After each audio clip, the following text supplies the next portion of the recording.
Halo netizen, ini adalah all new Chery Tiggo 5X. Nah, ini merupakan subcompact SUV terbaru dari pabrikan asal Cina yang bernama Chery ini. Dan yang baru-baru ini bikin heboh itu adalah harganya ya, karena dengan segala kelengkapan yang dia punya di varian teratasnya ya, yang varian Champion ini, harganya itu nggak nyampe 280 juta atau bahkan nggak nyampe 270 juta untuk 1000 konsumen pertama. Dan yang spesialnya lagi adalah garansi dari mobil ini yang banyak banget, bahkan garansi mesin 10 tahun hingga 1 juta kilometer, mana yang tercapai lebih dulu ya, tapi tetap aja itu gila sih.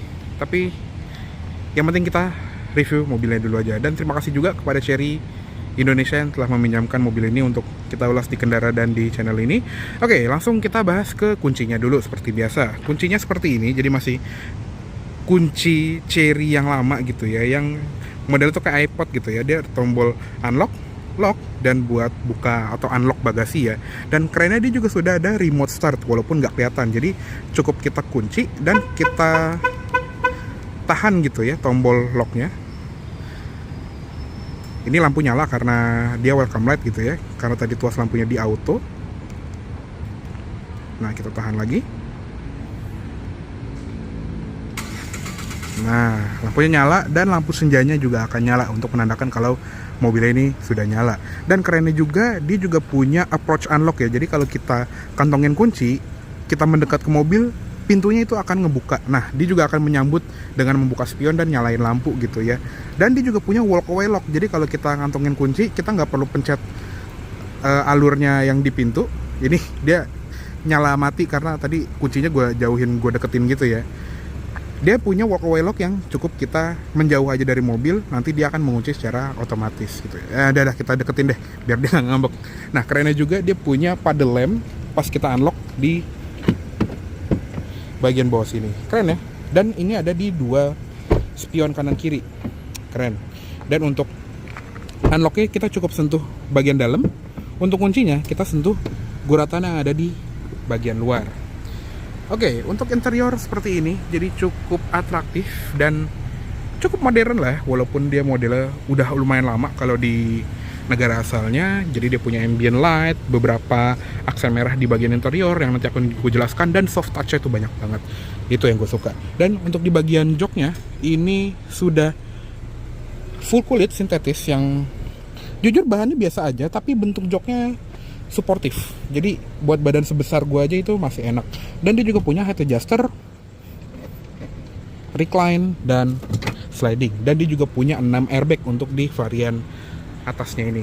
Oke, nah kelihatan ini di instrumen cluster dia masih remote mode. Jadi untuk nyalain mobilnya itu tinggal kita injek rem aja. Nah, ini mobilnya udah nyala dan udah bisa kita pakai jalan gitu ya, udah bisa pindah transmisinya. Oke, kita bahas dulu di bagian setir seperti biasa.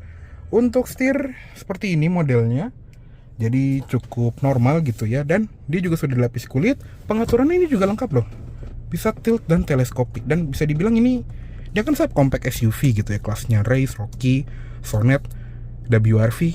Kayak cuma dia doang deh yang bisa teleskopik ya. Nice touch sih. Dan yang kerennya juga dia sudah punya ADAS yang lengkap. Jadi dia punya adaptive cruise control dan speed limiter. Jadi adaptive cruise controlnya bisa milih jarak tuh ya, ACC on tuh, bisa kita pilih jaraknya. Ini keren banget sih untuk di harga segini. Dan dia bisa stop and go, jadi bisa sampai 0 km per jam, bisa dipakai macet-macetan. Enak banget cruise controlnya. Walaupun tadi gue udah coba, dia tuh cenderung lumayan jauh gitu ya jaraknya. Jadi di settingan paling deket aja tuh dia bisa muat satu mobil lagi yang pasti akan diselak oleh pengendara Indonesia pada umumnya gitu. Jadi ya kalau lagi pengen pakai aja, tapi jangan bergantung sama fitur ini secara penuh. Dan dia juga belum ada ini ya, lane keeping assist. Jadi untuk belok-beloknya kita tetap harus megang setir. Dia cuma ada lane departure warning aja. Dan lanjut ke sebelah kanan, ini juga ada pengaturan audio, voice command, ganti track, angkat telepon. Belum ada pedal shift. Untuk tuas lampunya seperti ini, dia sudah auto, dan dia juga sudah ada auto high beam ya, serta dia juga ada rear fog lamp. Ini yang keren banget nih di harga segini. Ada triple turn signal juga, dan untuk wipernya sama nih, juga sudah otomatis di sini untuk ngatur sensitivitasnya dan pengaturan wiper belakang. Instrument clusternya seperti ini. Ini kita redupin dulu kameranya biar kelihatan. Jadi dia TFT LCD seperti ini, yang tampilannya juga sederhana gitu ya. Di sebelah kiri ada pengukur temperatur mesin, di sebelah kanannya ada pengukur bensin, dan di pinggirnya ini ada speedometer dan tachometernya. Jadi dia vertikal gitu ya naik turunnya. Ada gear indicator, odometer, serta ada jam digital sama kalender. Di sini ada status untuk ADAS-nya gitu ya, kayak gambar mobil. Ada MID, kita udah pakai ini rata-ratanya di 12 km per liter dengan trip 882 km, jadi cukup irit. Ada tampilan untuk audio, TPMS dari masing-masing ban, dan berikut dengan tekanan bannya juga. Dan kalau kita klik tombol yang di tengah setir ini, ada buat ngatur kayak jam, terus ngecek ada warning apa aja. Alarm ini untuk speed alarm ya, jadi kalau misalnya kita overspeed itu bisa dibunyiin. Ada pengingat istirahat, bisa diatur 1 jam sampai 4 jam. Dan di bagian driving ini bisa buat reset trip meter, konsumsi BBM, dan maintenance mileage gitu ya, atau kayak boring service. Dan untuk satuan konsumsi bahan bakarnya juga bisa diganti ke liter per 100 km atau kilometer per liter. Jadi lengkap ya sih instrument clusternya, walaupun bentuknya ya nggak selera semua orang gitu. Jadi menurut gue sih masih oke. Lanjut ke sebelah kanan. Di sini tadi ya ada ambient light yang nanti bisa diganti warna. Ada ventilasi AC. Di sini juga soft touch-nya banyak banget sampai ke atas. Nih, sampai ke atas sini. Di bagian bawah sini juga ada tombol untuk hill descent control dan traction control. Ada buat headlamp leveling. Kelihatan nggak tuh? Ini posisi paling bawah. Ini posisi paling atas. Jadi mantap ya. Dan di bagian bawah ini juga ada pedal organ di pedal gasnya, jadi keren banget. Footrestnya juga sebelah kiri ini lebar banget. Dan untuk di bagian door trim ini juga soft touch semua loh, hampir semuanya ya. Jadi di sini soft touch, di sini soft touch, di armrest juga soft touch dengan aksen merah. Di belakangnya, di bawahnya sih emang plastik ya. Untuk audio sih cukup standar, tapi dia punya prosesor by Arcamis, nanti akan gue jelaskan di bagian head unit. Dan ada handle central locking, all auto power window, jadi semuanya tuh all auto up and down. Dan sudah ada anti jepitnya juga ya pastinya. Di sini untuk pengaturan spion dan bisa dilipat juga. Dan dia juga sudah ada blind spot monitoring system. Di bagian bawah ini door pocketnya cukup besar untuk botol 1,5 liter, dan sayangnya dia nggak punya ini ya kayak coakan untuk nutup, dia cuma ada di sini. Padahal yang di sebelah kiri itu ada, jadi bisa buat naruh dompet atau mungkin kayak sampah buat bungkus permen gitu ya. Yang sebelah kanan malah nggak ada, cukup unik. Di sini tadi ada Twitter, di atas ada sun visor dengan vanity mirror, dan ada card holdernya juga, tapi belum ada lampunya sih emang. Untuk spion tengah manual dimming, yang sebelah kiri juga sama, ada cermin dengan lampu. Terus di bagian sini juga ada panel-panel tengah ya, kayak buat lampu baca. Ini untuk yang ngikut interior, ngikut buka pintu atau lampu baca kanan kiri. Dan yang kerennya juga di harga segini sudah ada sunroof. Kecil memang karena karena mobilnya kecil, dan bisa mode ventilasi juga. Jadi keren banget. Untuk sunshade-nya ya tinggal tutup gini aja. Keren sih, ini pol banget. Dan lanjut lagi ke head unitnya. Jadi untuk head unitnya seperti ini. Dia modelnya tuh kayak BMW iDrive gitu, cuman floatingnya doang, dia nggak ada controller untuk head unit yang di bawah gitu ya. Jadi cukup lebar, dan kalau di swipe down ini untuk pengaturan AC, walaupun pengaturan AC yang bisa disentuh itu juga ada di bagian bawah, walaupun sama-sama capacitive touch ya, jadi nggak ada knob physical.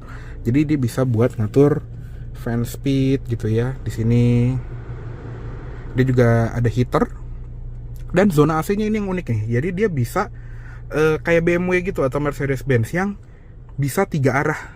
Jadi biasanya kan cuman muka sama kaki doang gitu ya, atau mungkin kaki sama kaca depan doang. Kalau ini tiga-tiganya bisa nyala barengan gitu. Jadi cukup unik ya. Dan untuk tampilan home-nya seperti ini. Jadi dia ada pemutar media dari radio, terus ada hard disk juga ya. USB 1, USB 2 dan Bluetooth musik.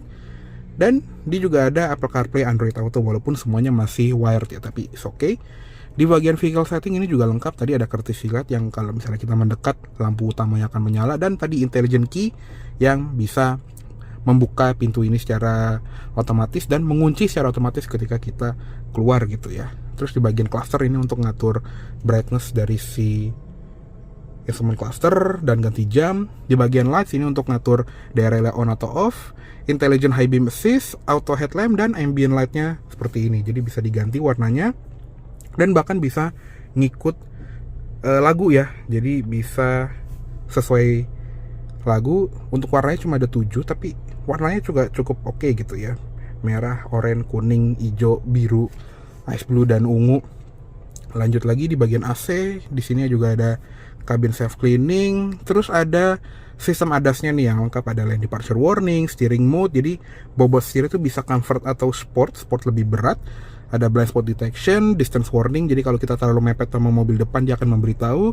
Ada AEB juga atau auto emergency braking, serta ada rear cross traffic warning. Ada pre-collision warning system dan adaptive cruise control juga, serta easy moving mode. Ini lebih ke shift lock gitu ya, kalau misalnya kita mau parkir paralel, jadi dia bisa dipindahkan ke netral kalau kita matiin mobil belum lebih dari 1 menit. Dan untuk kamera 360 seperti ini kita redupin dulu. Jujur kualitasnya so-so lah ya, tipikal mobil 200 jutaan atau 300 jutaan, tapi animasinya cukup keren. Jadi selain dia ada adaptive steering guide gitu ya, atau guidance line, dia juga ada 3D view yang bisa kita putar seperti ini. Dan kalau kita berinteraksi kayak nyalain lampu sen gitu ya, tuh di lampu sennya nyala di gambar mobilnya ini. Begitu pula yang sen depan, walaupun ya kualitasnya ala kadarnya, tapi tetap keren gitu loh, dan cukup membantu di parkiran yang sempit. Karena mobil ini walaupun dia compact gitu ya, radius putarnya agak kurang patah gitu kalau menurut gue, tapi terbantu banget sama kamera 360-nya ini. Dan bahkan bisa diatur-atur nih, kayak bisa diaktifin kalau steering angle-nya udah lumayan patah, atau activation from turn light. Jadi kalau kita ngesen di kecepatan rendah, dia juga akan otomatis nyala. Pokoknya bisa diatur gitu ya. Lanjut lagi ke bagian bawah, di sini ada ventilasi AC, bisa dibuka tutup, dan kualitasnya ini juga cukup oke lah. Ada engine start button di sini, terus untuk knop-knop di sini kayak tombol piano gitu ya, buat on off head unit, volume, lampu hazard juga berkedip kayak mobil Eropa. Home, tadi untuk all round view monitor, telepon, dan untuk setting. Untuk panel AC-nya seperti ini, dia touch panel, jadi sama seperti di head unit sih fungsinya. Fan speed, temperaturnya juga ini, walaupun kelihatannya kayak ada 2 ya, sebetulnya ini single zone, jadi cuman biar kelihatan keren aja. Dan tuas transmisinya seperti ini, dia CVT dengan Tiptronic dan bisa sampai 9 speed gitu ya. Jadi ke depan untuk naik gigi, ke belakang turun gigi. Dia juga sudah ada electronic parking brake dengan auto brake hold, dan di sebelah sini ya ada tempat untuk naruh dompet atau handphone. Di belakangnya juga ada kayak tempat yang rata buat naruh handphone tapi bukan wireless charger. Dan untuk armrestnya ini juga oke lah ya, ada tempat-tempat buat naruh barang seperti ini. Dan untuk koneksinya dia di belakangnya ada USB-A 2 buah dan power outlet 12 volt. Tapi dia belum ada USB-C ya. Jadi USB-A only. Untuk glove box soft opening, lumayan redam, dan sudah ada alat pemadam api ringan di dalamnya. Oke, cukup segitu aja untuk di bagian kabin depannya dari Chery Tiggo 5X ini. Yuk sekarang kita lihat ke kabin belakang. Oke, sekarang kita lihat ke kabin belakangnya dari Chery Tiggo 5X ini. Oke, untuk di belakang gue sih ini cukup lega ya ternyata, walaupun kabinnya terlihat kecil dari luar, tapi ternyata oke lah. Walaupun ya buat bertiga kayaknya agak ngepres. Intinya lega untuk headroom di bagian legroom di bagian antara jok depan gitu ya. Tadi ini posisi berkendara gue, tinggi gue 170 cm. Di sini memang cuma 2 jari ke sana, tapi nggak neken. Jadi untuk mobil sekecil ini oke lah. Dan kalau misalnya ngangkang gini ya, ini sih lega ya, bisa lumayan tahan lama gue duduk di belakang sini misalnya keluar kota gitu. Dan untuk headroom sini kelihatan ya, masih ada 5 jari, lega banget. 4 sih, 4,5 lah ya kita bilang ya. Jadi aman sekali untuk headroom orang 170 cm di belakang sini. Dan di belakang juga amenities-nya lumayan banyak, kayak contohnya di sini ada seat back pocket kanan kiri, dan ada ventilasi AC juga yang memang masih ngikut depan tapi is okay. Jadi buat menambah pendingin di belakang. Di sini sayangnya belum ada charging port ya, cuma tempat penyimpanan doang. Lantainya juga nggak terlalu rata. Untuk di bagian jok ini juga kelihatannya tegak secara visual, tapi ternyata pas sudah dicobain duduk lumayan rebah, walaupun nggak bisa direbahin lebih belakang lagi ya, segini doang. Ya intinya mirip seperti Race atau Rocky gitu ya. Jadi overall is okay. Dan headrestnya ini juga ada 2, kiri kanan, sayangnya di tengah nggak ada. Dan di tengah ini ada armrest dengan 2 buah cup holder yang sangat convenient, serta ada ISOFIX di kiri dan kanan. Ada 1 lampu juga, sebetulnya 2, cuman nyalainnya 1 gini. Dia sudah LED dan overall sangat oke. Untuk di bagian door trim belakang ini sayangnya di atas tuh soft touch-nya hilang, tapi di bagian sini dan sini tetap ada. Di bagian sini juga handle-nya bagus gitu ya, warnanya satin silver gini, dan kayak ada grill speaker gitu, serta ada speaker lagi di bagian bawah. Di bagian sini ada cup holder juga, dan tadi ya power window-nya all auto. Turunnya memang nggak sampai habis, tapi cukup lega, dan pastinya juga sudah ada anti pinch. Oke, sekarang kita keluar aja dan kita cek eksteriornya. Oke, sekarang kita lihat ke ruang mesinnya dari Chery Tiggo 5X ini. Gila, mesinnya berat banget. Oke, untuk mesinnya cukup normal ya di kelas ini. Dia menggunakan mesin 1500 cc 4 silinder naturally aspirated, nama mesinnya Acteco. Untuk tenaganya juga ya mirip-mirip Sonet gitu ya, yang di 113an PS. Untuk torsinya memang nggak segede lawan-lawannya, dia di 138 Nm, jadi masih di bawah kayak Race atau Rocky Turbo, di bawahnya WRV, dan di bawahnya Sonet. Tapi tenaganya cukup mendekati, dan tenaganya juga surprisingly lumayan nonjok gitulah pas dicoba. Jadi gue udah coba, top speed sih emang cuman 170-an km per jam, tapi power delivery-nya yang sangat smooth gitu ya. Untuk di dalam kota ini enak banget dan sangat irit. Di rute tol itu gue bisa sampai 18-an km per liter, dan rute dalam kota itu bisa di 13 sampai 14 km per liter. Jadi overall sangat irit. Untuk ruang mesin sini juga cukup rapi lah, nggak berantakan rivalnya kayak di Race atau Rocky gitu. Dan di bagian cupnya juga sudah ada peredam. Oke, yuk kita tutup saja. Oke, untuk tampilan eksterior dari Chery Tiggo 5X ini memang cukup rugged ya, dan untuk beberapa orang mungkin ini kesannya agak jadul ya, karena emang ya model si Chery Tiggo 5X ini juga udah lumayan lama di Cina. Cuma emang kebetulan baru launching resmi di Indonesia di tahun 2024 ini, kalau nggak salah dari tahun 2017 atau 19 gitu ya. Jadi lumayan uzur gitu mobilnya, tapi ya secara spek harusnya dia masih bisa menyaingi mobil-mobil baru sekarang gitu ya. Dan untuk yang di tampilan depannya ini, untuk yang di tipe Champion udah cukup oke lah ya, dengan grill khas Chery yang bentuknya seperti ini, dan di bagian lampunya juga udah mantep nih. Jadi dia sudah ada lampu proyektor LED untuk lampu dekat, reflektor LED untuk lampu dim, dan di bagian bawahnya ada sen sama lampu senja yang masih bohlam. Dan di bagian bumper ini ada 2 garis untuk LED DRL, jadi bukan fog lamp ya. Dan kerennya juga ada aksen merah di bagian bumper bawah, serta ada kotak radar di bagian sini untuk sistem ADAS-nya, berikut dengan monokamera yang ada di belakang spion tengah. Lanjut ke bagian samping, untuk velg dia warnanya hitam seperti ini. Jadi kalau nggak salah ini velgnya Tiggo 7 base model yang dicat warna hitam gitu ya. Untuk bannya di sini kita lihat ya, ukurannya berapa nih? Di sini 215 60R17. Untuk rem, depan belakang sudah disc brake dan sudah lengkap dengan ABS, EBD, brake assist, traction control, stability control, hill start assist, dan hill descent control. Lanjut ke samping, ini mohon maaf ya, kotor mobilnya karena berapa hari kita pakai ini hujan mulu di Jabodetabek, jadi mohon maaf. Tapi kita lanjut aja. Untuk spion juga sudah ada lampu sein LED-nya dan ada kamera tadi untuk kamera 360 dan juga ada proyektor untuk si logo Tigo-nya ini. Jadi dia dari spion. Dan di bagian bawah itu ada garis merah lagi, ada window line chrome sampai ke belakang dan ada roof rail juga ya, yang kelihatan ini juga cukup solid sih, walaupun nggak tahu ya kita bisa bawa beban di atas atau enggak.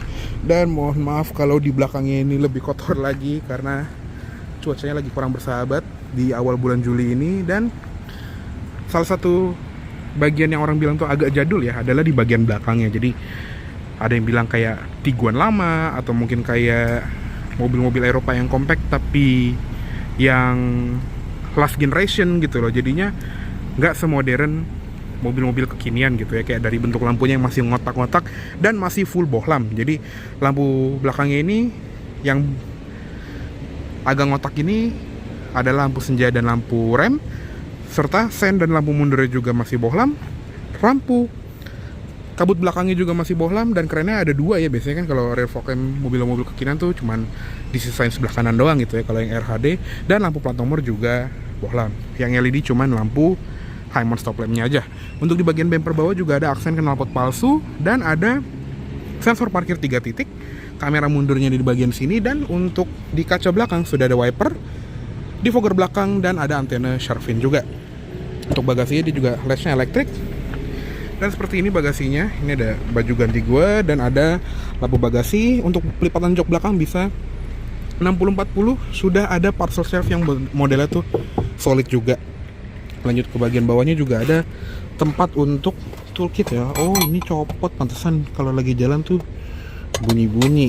Oke. Seperti itulah. Oke. Kayaknya cukup segitu dulu untuk review dari Chery Tiggo 5X Champion tahun 2024 ini. Mohon maaf apabila ada salah kata atau dalam penyampaian review. Dan sekali lagi gue ingin berterima kasih kepada Chery Indonesia yang telah meminjamkan 5X ini untuk kita review di Kendara dan di channel ini. Oke, terima kasih banyak telah menonton. Sampai jumpa di video selanjutnya. Jangan lupa